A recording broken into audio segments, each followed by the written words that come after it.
Hi again, everyone. Gary Digital Williams here on the Boxing on the Beltway Podcast Network. And the Boxing on the Beltway Podcast Network can always be heard on Spreaker, Stitcher, Spotify, iHeartRadio.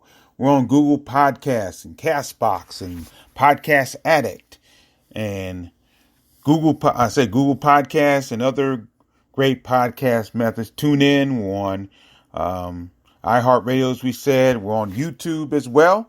My YouTube page, Gary Williams. We're on Twitter at Digital25, and we're all over the place on the podcast network. So you can listen to the podcast anywhere you find a podcast location.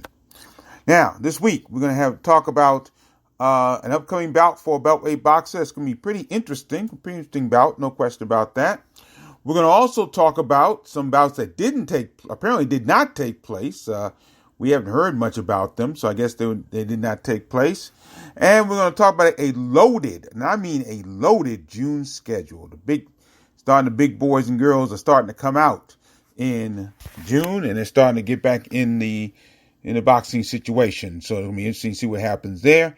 We're also going to congratulate some Hall of Famers. We're going to congratulate a Hall of Famer in the world of professional basketball and the world of music. A couple in the world of music, actually. And we're going to pay tribute to a couple of really, I consider, legendary people in the worlds of pro wrestling and in comedy. So once again, boxing meets pop culture here on the Boxing on Beltway Podcast Network, which, by the way, is brought to you by Real-Time Pain Relief. From boxers to ballerinas for shoulder pain, muscle strain, everything in between. Boxing Along the Beltway recommends Real-Time Pain Relief, the natural, plant-based, safe, fast, and effective ointment.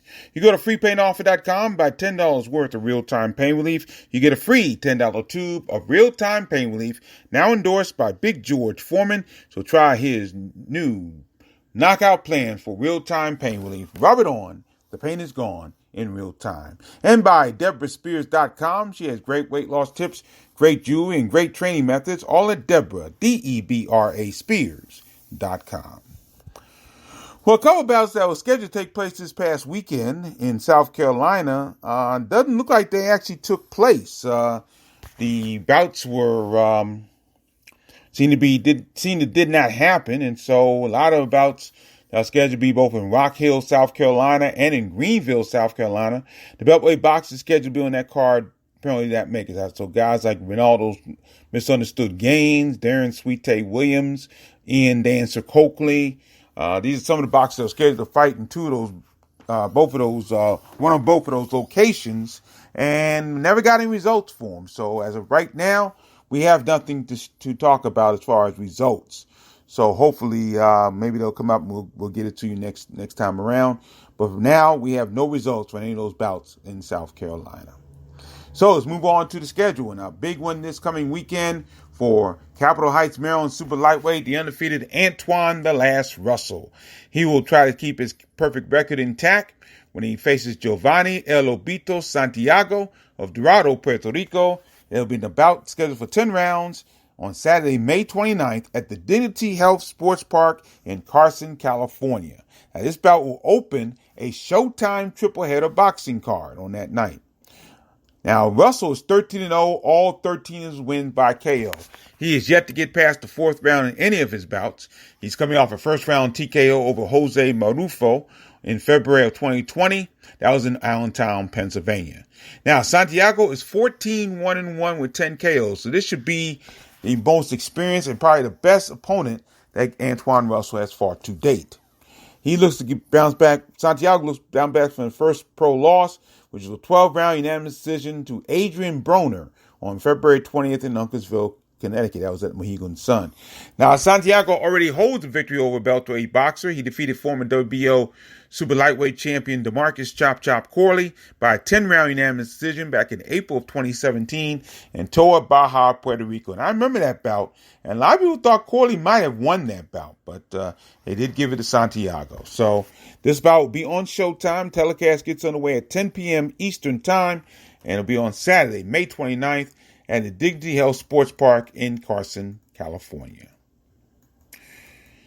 Now, let's go to our June schedule, and our June schedule is going to be loaded. Unfortunately, none of it's going to be in the Beltway. That's a shame, but some of the big guys and big gals are getting out there and getting back into the boxing situation. So that'll be interesting to see what happens here. Now, here's what's slated for June. We'll start in Cuernavaca, Mexico on Friday, June 4th at the Hotel Holiday Inn. And that's with Bedford, Virginia super middleweight Scott Cujo Sigmund. He'll be in a 10-round bout against undefeated Eric Bazinian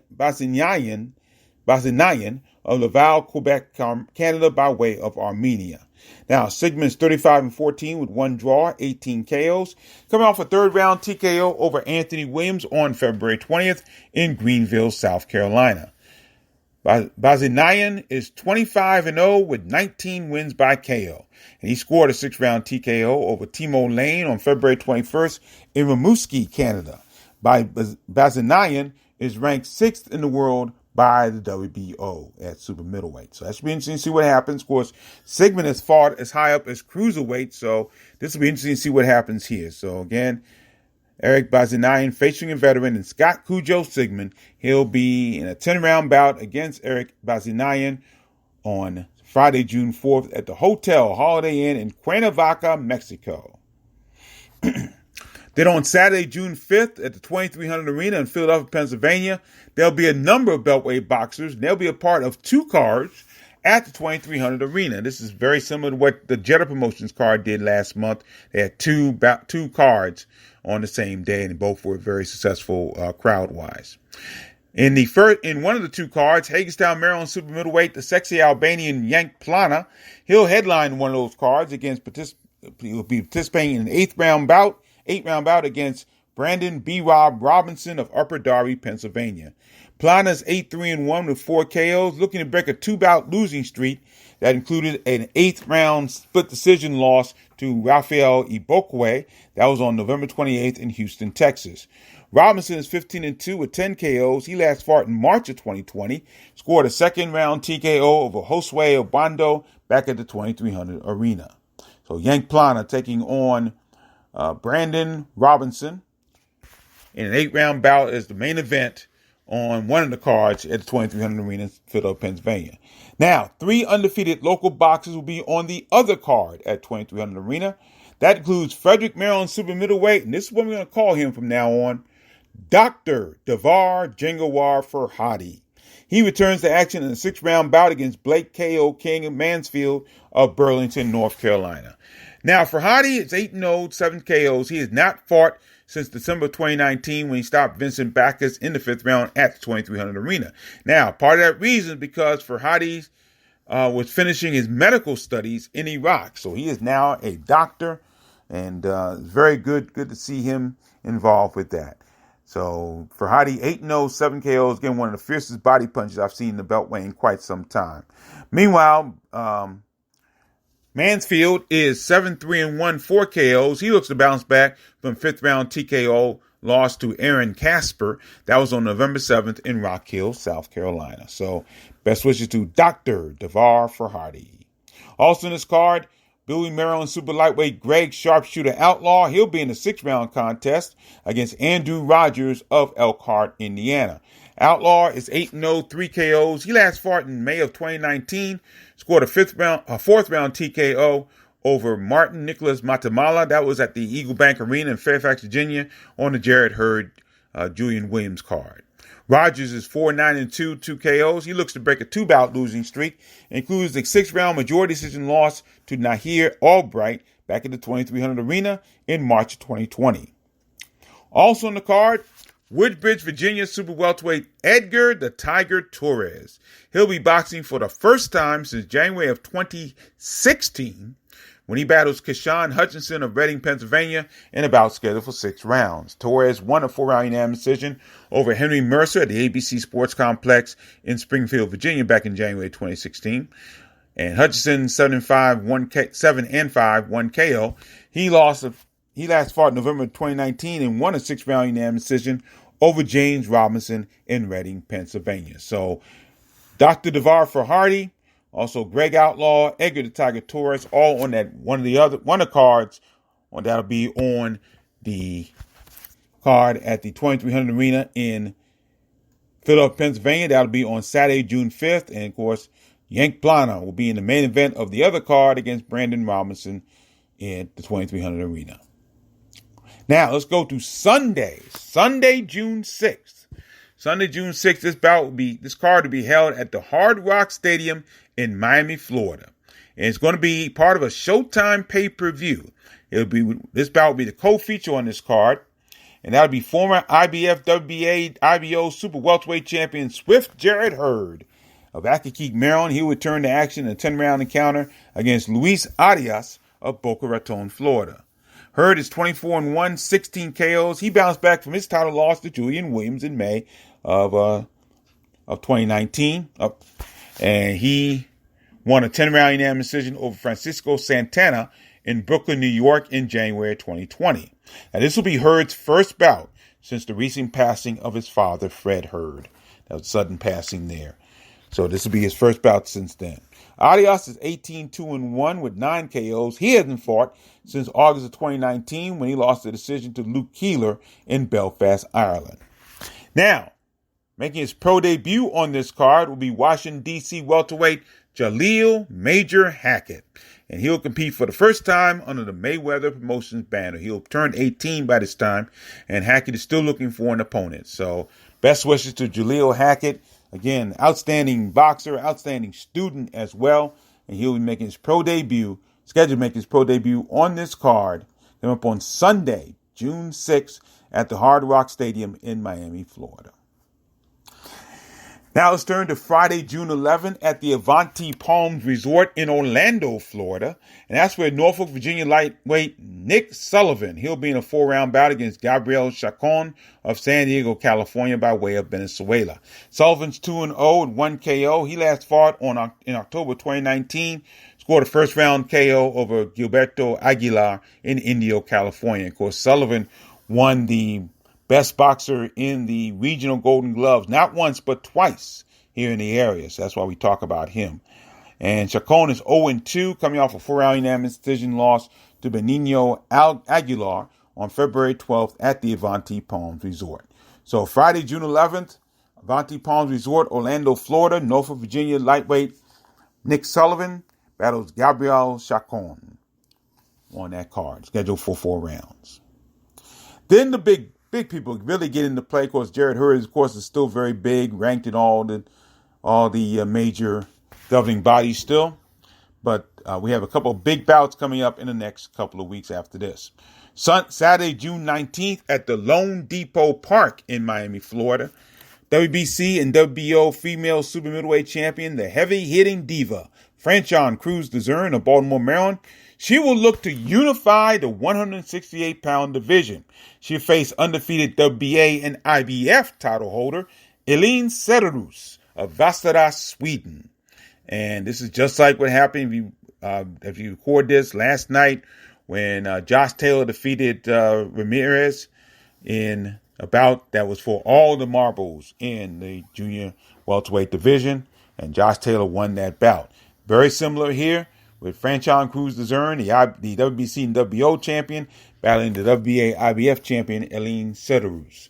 Cruz DeZern is 7-1 with 2 KOs, coming off a non-title 8-round unanimous decision win over Ashley Curry on January 2nd in Dallas, Texas.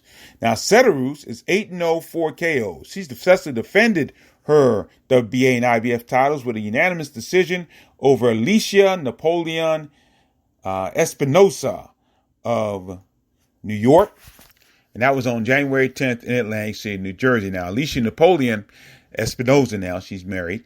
And she lost to Tori Nelson a few years ago. Has not fought Cruz DeZern yet, but has lost to Tori Nelson. She was known as the Empress Napoleon. And Cederus beat her by unanimous decision. So this is going to be on Fight TV. It's going to be on the app Fight TV. And that'll be Saturday, June 19th. Franchon Cruz DeZern, the heavy-hitting diva, defends her WBC, WBO titles against the WBA and IBF champion, Elin Cederus, in a bout scheduled for 10 rounds. Friday, June 25th, back at the 2300 Arena in Philadelphia, Pennsylvania, Germantown, Maryland lightweight Tommy Avalor. He'll make his long-awaited pro debut on this card. Now, Avalor is the oldest of the Avalor brothers. Remember them through the Golden Gloves, Tommy, Wilfredo, and Brian Avalor. Now, Wilfredo and Brian were victorious in their pro debuts back in November of 2019 at LaFontaine Blue in Glen Burnie, Maryland. And we had Tommy Avalor sitting next to myself and Juan Marshall doing color commentary on Wilfredo and Brian's bouts. It was really nice to hear. He did a good job with that. No question about that. So Tommy Avalor, his bout, some reason that bout that night, it fell through. So Tommy had to sit on the sidelines and do some commentary with us while his brothers fought. And they both were victorious in their pro debuts on that day. Avalor is still looking for an opponent for this card. So hope you can get an opponent and get into the pro ranks. All three of the brothers were very good during the Golden Gloves. I think they all won Washington Golden Gloves championships. I believe Tommy and Wilfredo won regional titles. I don't know if Brian did or not. So that's Friday, June 25th, back at the 2300 Arena, Philadelphia, Pennsylvania. It'll be Tommy Avalor scheduled to make his long-awaited pro debut on that card. And then if there was a main event for this month, it would be on Saturday, June 26th at the State Farm Arena in Atlanta, Georgia. And that's where undefeated Baltimore, Maryland's Gervonta Tank Davis looks for a world title in his third weight class when he challenges equally undefeated WBA super lightweight champion Mario El Azteca Barrios of San Antonio, Texas. Now, this bout will headline a Showtime pay-per-view. So we have two boxers on Showtime pay-per-view this month. Jared Hurd will be a co-feature, and Gervonta Davis will be a headliner for the second time, by the way. Davis is 24-0, 23 knockouts, coming off that blistering 6-round knockout of Leo Santa Cruz for the WBA super featherweight and lightweight titles back on October 31st in San Antonio, Texas. I believe Ring Magazine called that the knockout of the year. and they got some very interesting press off of that as well. Excuse me. This will be Davis' second time competing at the State Farm Arena. Remember, Davis scored a 12th round TKO over former world champion Yurokis Gamboa in December of 2019. Now, Barrios fought on that same October 31st card in San Antonio. He's 26-0, 17 KOs. He successfully defended his title with a 6-round knockout over Ryan Carl. Now, Barrios has fought in the Beltway area. He scored a second-round knockout over Juan Jose Velasco back in May of 2019. That was on the Jared Hurd, Julian Williams card at the Eagle Bank Arena in Fairfax, Virginia. Pardon me for my voice, I'm sorry. So that's going to be interesting to see what happens there. So that is the month of June as we know it right now. It's going to be a loaded month. Should be very interesting to see what happens going forward. And again, if you want to recap that card, you can look on my blog, the Box On Beltway blog at boxonbeltway.blogspot.com. Now let's turn to pop culture a little bit. First, actually, we're going to talk about another sport. And, of course, the Hall of Fame inductees were in the Basketball Hall of Fame recently. And they have chosen the inductees for the Rock and Roll Hall of Fame this year. Now, in the Basketball Hall of Fame, there's one person in particular. Of course, Kobe Bryant got in. The late Kobe Bryant. Many other basketball players got in there. But the one person I want to focus on is a guy that was the missing piece here in Washington for the Bullets at that time, winning their still only franchise world title, NBA championship. He was a graduate of Norfolk State University, back when Norfolk State was in the CIAA. He had already won a championship with the Milwaukee Bucks in 1971, beating the Washington Bullets in actually at that time it was the Baltimore Bullets, in 4 games. But when he came to Washington in 1978, he was the missing piece for the Bullets winning their first and only world championship. His name, Bob Dandridge, Bobby D, we used to call him here in Washington, D.C. And he was it. He was the missing, I keep saying he was the missing piece. Because as great as that team had been, and of course you go all the way back to 75 when the Bullets had won 60 games in the regular season. and looked like a shoo-in for the championship, but they got upset in 4 games by the Golden State Warriors. 76 and 77, they still went into the playoffs. They won the Central Division, but would lose in the playoffs. But in 78, they got Bob Dandridge from Milwaukee. He was a free agent, and it was a major pickup. And what he did both on the offensive and the defensive end during that season was legendary. I think about the Eastern Conference Championship between the Bullets and the Philadelphia 76ers. And Bob Dandridge had to play heads up one-on-one against another one of the great ones, Hall of Famer, Dr. J himself, Julius Irving. And it was his play on Dr. J. Now, you couldn't stop him. You never could stop Dr. J. He was that type of player. But you could hope to contain him, as the old slogan says. And they did. They contained him. They contained him enough for the Bullets to win the Eastern Conference Championship in 6 games. Dandridge at that time was moving to guard. Actually, he moved to guard when the Bullets played the Seattle Supersonics in the finals because Kevin Greavy got hurt. He was the starting shooting guard and didn't miss a beat. And, of course, the other image that I have is that when the Bullets were on their way to win the title, it was Bob Dandridge who slam dunked the ball at the very end that capped the victory for the Bullets in the 7th game of the NBA championship. But Bobby Dandridge was cool. He was just workmanlike, and he was a great player and really complimented Elvin Hayes and Wes Unseld along the front line. Elvin Hayes was the power forward. Unseld, of course, was the center, and Bobby D was the small forward. And it was just a great team, and I'm so glad he's in the legacy division of the Hall of Fame. I'm so glad he's there because, again, he really set a tone for us in the year. A couple years he was here in Washington, D.C. I think he finished his career out here in Washington. And he was just a great part of our championship season. So congratulations to Bobby D. Bob Dandridge. Also want to send a shout out to Michael Wilbon. Michael Wilbon, former writer for the Washington Post and the co-host of Pardon Interruption on ESPN. He earned the Kurt Gowdy Award. He's in the Hall of Fame. Kurt Gowdy Memorial Award. Kurt Gowdy, of course, a legendary sportscaster. And he got it for his writing. Of course, he spent about 30 years at the Washington Post. And I got a chance to know him. And actually, his cousin, Cassandra Lanier, is a former classmate of mine at Howard University. And actually, our birthdays are very similar. I think our birthdays are a day or two apart. And it was great to see that. But Michael Wilbon, wonderful writer, does a great job on NBA coverage and, of course, on Pardon the Interruption. Just want to send a shout out to him as well. He's represented this area and, of course, every sport he's been covering very, very well. Now, as far as the Rock and Roll Hall of Fame, they announced their inductees this year, and a good class overall. Of course, the Go-Go's, the first all-female band to earn a `1 record with Our Lips Are Sealed.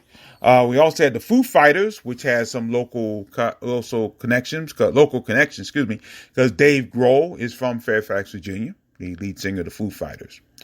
But like the basketball, I want to focus on the Legacy Awards. And the Legacy Awards, 2 of the Legacy Awards went to 2 artists that I have the utmost respect for. Even to this day, I still listen to their music, and it's a shame that some of them could not receive their flowers while they're here. I think both of them should have been in the Hall of Fame a long time ago. Speaking of which, if I can make an aside real quick, how in the world it took 30 years or so to get Carole King into the Hall of Fame is beyond me. But that's her legacy with Tapestry in and of itself is wonderful. And I don't know how it took her this long to get into the Hall of Fame. But anyway, the 2 artists I want to focus on really, one of them is an artist I focused on last year when one of its leaders, Florian Schneider, passed away last year. His name and the name of the group is Kraftwerk. And Kraftwerk set the standard for electronic music with songs like Trans-Europe Express, Tour de France, Autobahn, Numbers, just some great music they put out over the years. And I was hoping they'd get into the Hall of Fame the year before. They didn't, but this year they're in the legacy, and they definitely deserve it because, again, they set the standard for many, many groups to come after them. Just one in particular, Africa Mambata and the Soul Sonic Force, they actually sampled Trans-Europe Express in their song Planet Rock. So that's just one of them. So Kraftwerk's in the legacy version of the Hall of Fame, along with a guy that I have loved for years, especially in my adulthood. And I've been able to teach his music. As a teacher, I've been able to showcase his music in classes because his music and his poetry, which is way ahead of the slam poetry, and I think even way ahead of rap as we know it today, definitely set the standard. And his music was so thoughtful and thought-provoking. We're talking about the legendary Gil Scott Heron. Now, Gil Scott Heron was best known for songs like The Revolution Will Not Be Televised, which is a word poem and is a legendary word poem. And it is truly one of the best songs I've ever heard. So he also did a song called Angel Dust, which was a song about the horrors of cocaine and angel dust. And he did that. He also did a word poem to set the music called Whitey on the Moon, which was kind of controversial back in those days, but it made, when you listen to it now, it makes so much sense. And especially when our last president talked about the Space Force, I thought about when he first talked about that, I thought immediately of Gil Scott Heron and his poem Whitey on the Moon. So Gil Scott Heron and Kraftwerk in the legacy part of the Rock and Roll Hall of Fame, and that's wonderful to hear. No question about that. Now, we close with two tributes. The first tribute is to a wrestling legend who was very popular in the South, especially in the Mid-Atlantic territory. His name was Don Kernodle. Don Kernodle passed away this week. He was best known, as I said, in the Mid-Atlantic territory, which is Virginia and the Carolinas, primarily as a tag team wrestler. He had a great number of tag teams, including a man by the name of Private Jim Nelson, who they won the NWA World Tag Team titles under the guidance of Sergeant Slaughter, who was a heel at that time in the NWA Mid-Atlantic territory. Now, Private Jim Nelson would go on to become Boris Zukov, the Russian, and one half of the Bolsheviks, along with Nikolai Volkov in WWE. But they won the title together. Also, Sergeant Slaughter and Don Kernodle won the NWA World titles a couple of times. And they had some major league battles with Ricky Steamboat and the late Jay Youngblood. Just a great combination there. Don Kernodle also teamed up with his brother, Rocky Kernodle. Actually, his real name is Wally Kernodle, but he went by Rocky Kernodle. And he teamed with Ivan Koloff for a while, and Nikita Koloff, and he was sort of the American turncoat, till he saw the light. The Russians kind of beat him up, and he became the pride of the USA, Don Kernodle. Great wrestler, really technically sound, gave decent promos, a really nice wrestler. His name was Don Kernodle. We mourn his passing. We also mourn the passing of truly a comedic legend, and a guy I think is going to be more recognized now that he is gone than he was when he was alive. His name was Paul Mooney. Paul Mooney did a magnificent job as a writer. He wrote a lot of the great jokes and a lot of the scripts for Richard Pryor. He wrote for his concert videos like Live on the Sunset Strip. And he wrote for the Richard Pryor Show. If you get a chance, check out a skit that Richard Pryor does on the first episode of his show, The First Black President, way back in 1977.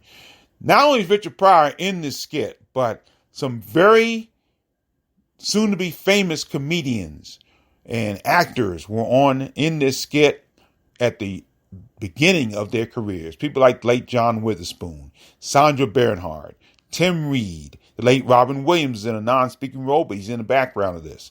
Had a Korean comic named Johnny Yoon in this show. And Marsha Warfield, who used to be in Night Court, she's also in this. And it's a great skit. And it just makes it made a lot of sense then. And after President Obama came into play, it made a lot more sense then. But now, I should say. Also, Paul Mooney wrote for Pryor's Saturday morning show, Pryor's Place. He wrote for that as well. He also was in two interesting movies. He was in the Buddy Holly story. He played Sam Cooke in the Buddy Holly story. I did not know that before I read into his bio a little bit. Of course, Buddy Holly was played by Gary Busey. And one I did know, of course, he played the character of Junebug, the father of Pierre Delacroix, played by Damon Wayans in the Spike Lee classic Bamboozled. And, he talked about, and part of what Junebug was Paul Mooney, in the sense that Paul Mooney was unrelenting. He was not going to kowtow to what mainstream media wanted. And Junebug played that exceptionally well in Bamboozle. Paul Mooney did that excellently in that movie, I should say. And it was a tremendous show. Bamboozle is one of my all-time favorite movies. Great movie. And Paul Mooney was excellent in that movie. And so Paul Mooney passed away this week of a heart attack. He also had prostate cancer, but it was a heart attack that Paul Mooney passed away from this week. So 2 tributes to some great people in this world. No question about that. And that will do it for another edition of the Boxing on Beltway Podcast Network. Once again, the Boxing on Beltway Podcast Network, brought to you by Real Time Pain Relief. You go to freepainoffer.com, buy $10 worth of Real Time Pain Relief. You get a free $10 tube of Real Time Pain Relief, now endorsed by World Heavyweight Champion, 2-time World Heavyweight Champion, Big George Foreman. Try his knockout plan for real-time pain relief. Rub it on. The pain is gone in real time. And by DeborahSpears.com. Great weight loss tips, great jewelry, and great training methods. All at Deborah, Debra Spears.com. Thanks for joining us, everybody. I'm Gary Digital Williams. Reminding you, as always, keep supporting the best boxing in the world. The boxing along the Beltway. Thanks for listening. Take care.